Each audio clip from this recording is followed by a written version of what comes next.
Hi, I'm Pradeepan Ravi, and I'm a coordination committee member of OECD Watch. I'll be introducing you to the OECD National Contact Points and their complaint handling functions. Now let's see what are National Contact Points. National Contact Points, also known as NCPs, are government-backed offices that every government adhering to the guidelines must establish. There are primarily two functions of the NCPs. The first is to promote the OECD guidelines, and the second is to handle complaints through the NCP system against companies that have not followed the standards set by the guidelines while conducting their business activities. It is important to note that any complaint that is submitted to the NCP and the complaint procedures themselves are non-judicial and are handled through mediation. The NCP helps the parties to reach mutual agreement and address past harms to improve future practices.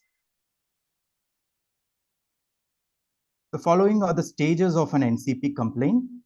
There are 5 different stages of filing a complaint to an NCP. First is deciding whether to file.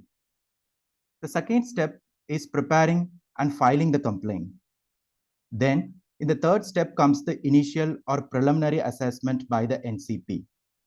This is followed by the fourth phase, where the NCP provides its good office or mediation.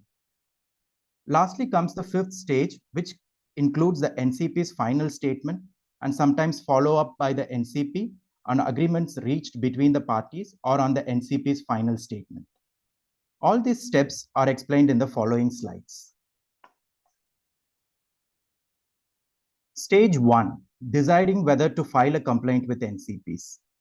In the first stage, the affected parties or the potential complainants need to identify the harms that have been caused by the business activities of a company and the relevant company or companies that have committed these harms. These harms include things like negative human and labor rights impacts and environmental impacts. They are contained in the OECD guidelines, which you can learn more about in our video on the OECD guidelines and NCPs. This is then followed by an assessment of whether the OECD guidelines apply in that particular scenario over that particular company or not.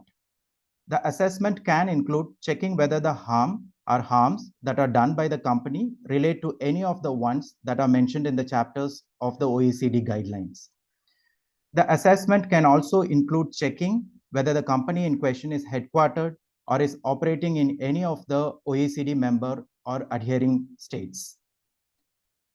After this, the complainants need to identify their goals, that is, what outcome they are looking for from the NCP complaint procedure.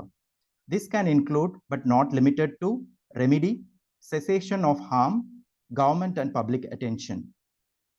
Next, the complainant should assess what outcomes they can realistically expect from the whole process.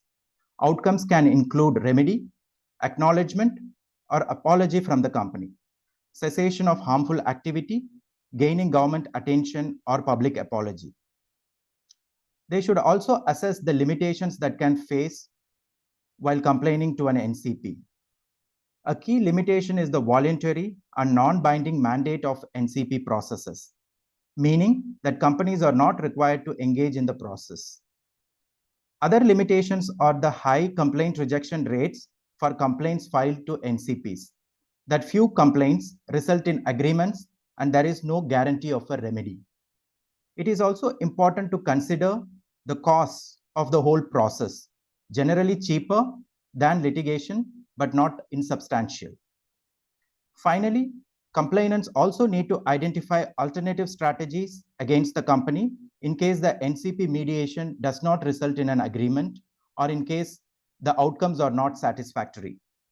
This can include filing a complaint through other international or national grievance mechanism. Stage 2, preparing and filing the complaint. Before filing the complaint, the complainants must start with collecting any evidence and documents that can support their case against the company. Based on this evidence, they can determine which claims they should raise in their complaint. Thirdly, the complainants must identify which NCP they need to file the complaint to. This can be a bit tricky as complainants might be living in a country where the business is not headquartered and where an NCP might also not be present.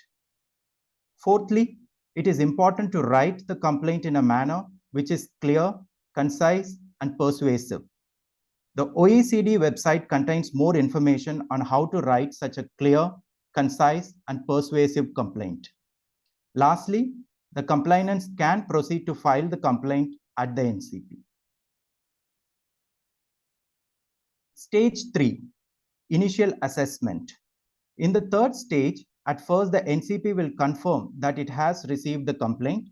Following this, the NCP will do a preliminary assessment of whether they can proceed with the complaint or not.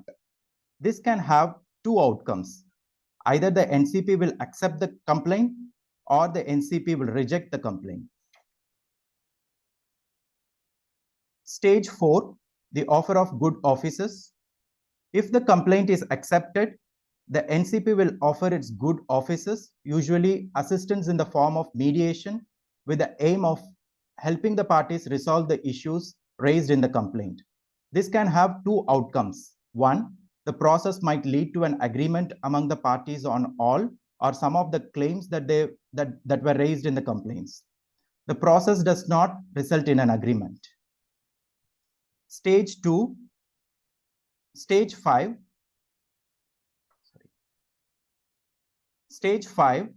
final statement and follow-up. The final stage will include the NCP's publication of a final statement. This final statement typically contains recommendations to the parties and in rare cases, a determination of whether the company has or has not complied with the OECD guidelines. After this, some NCPs chose to follow up on the outcome of their recommendations, usually after 1 year of the closure of the complaint. For more information, please visit our website oecdwatch.org. Thank you.